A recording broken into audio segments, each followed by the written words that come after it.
And how often would you go? So Venant Wong, the creator of KAP, he recommends, like, if you can, go 1 time per week.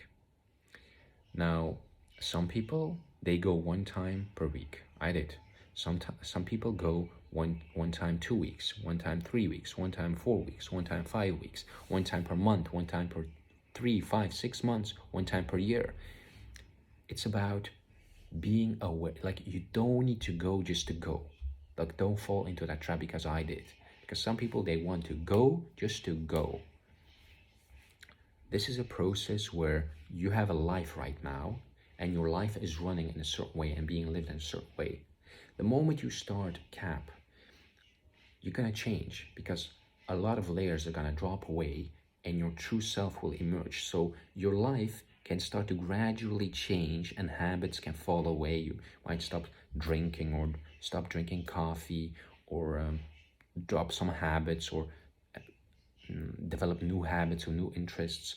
Your desires of the lower self will fall away, and your higher self desires will become more apparent. So you'll become more in touch with what you really want, who you really want to be, what you really want to do in this world, what you really want to give in this world.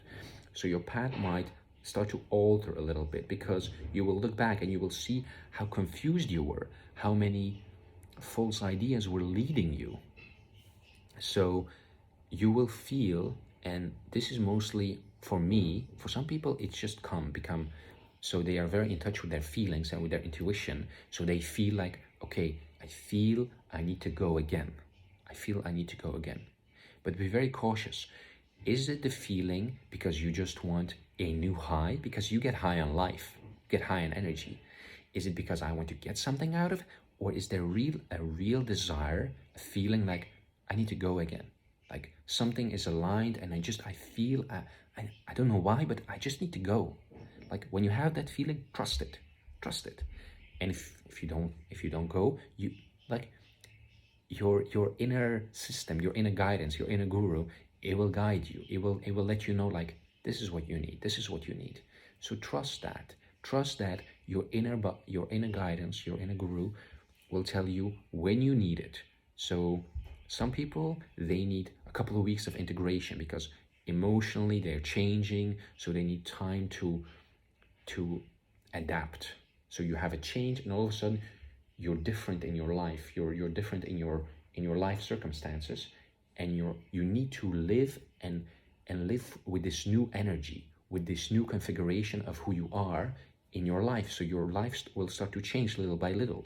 If you go all the time non-stop, it can be a bit overwhelming, because you might change very fast, very quickly, and you come back into your life, and yeah, a lot of the things will also start to shift very quickly.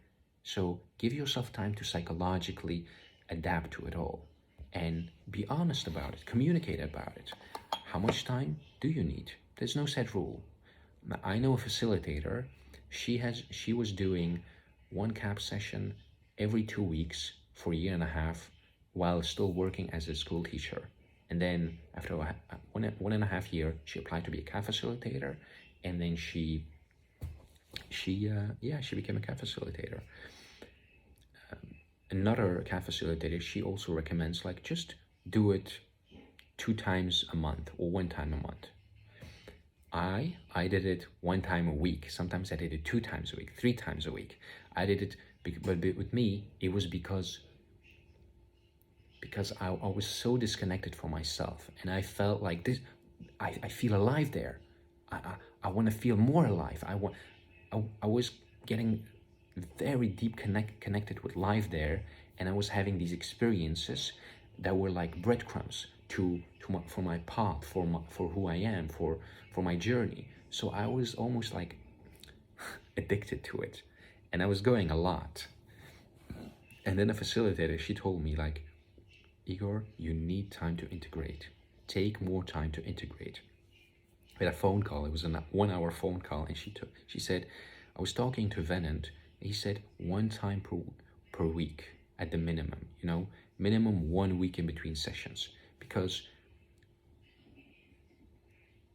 you don't know how far you can push yourself. Like, Why would you push yourself if you don't need to? Give yourself time, because it's like the seed is planted and the seed needs time to develop in a tree, right? It's this thing like we always want fast results. I want it quickly, I want it now. So yeah, give yourself time, listen to your inner guru, to your intuition. What can help you with this is write. Keep a journal every day. You will see things will pop up in your journal.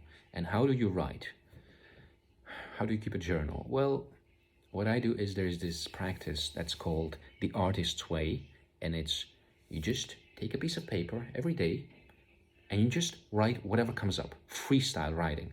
So for instance, I don't know why I'm writing this, just sitting here, I don't know what to do, da, da, da, da. So when all the white noise is gone through, real stuff will come out.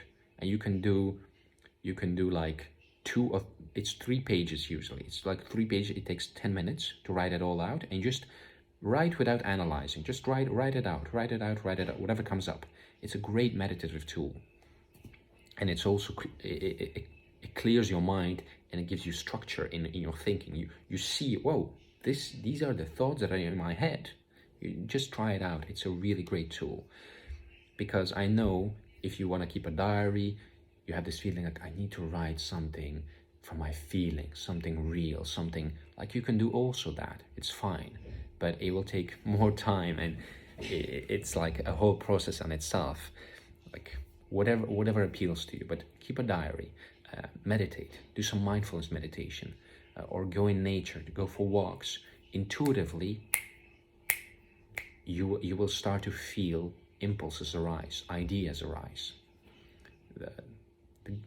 For me, what works is meditation, because when I meditate and I'm in alignment and I'm in the stillness, whatever wants to be expressed, or whatever is, let's say, nudging me like, hey, do this, try this, it bubbles up, and I see it very clearly, because it has a different energy, it has a different frequency than just the white noise thoughts, or the worries, or the fears, or the anxieties. So yeah, this is all about reconditioning the body to not be conditioned by fears, traumas, reactions from the past, survival mechanisms. But when you remove the conditioning, there's just the pure you that shines through. You don't have to make yourself better.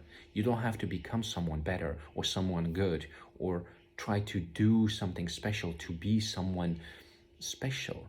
You just have to remove the healing. Not the healing, you have to remove the obstacles to yourself. The healing is removing the obstacles that prevent your light from shining. So instead of adding things to yourself, like, I'm gonna become a better person, gonna do this, gonna do that, gonna be like this, you drop the layers.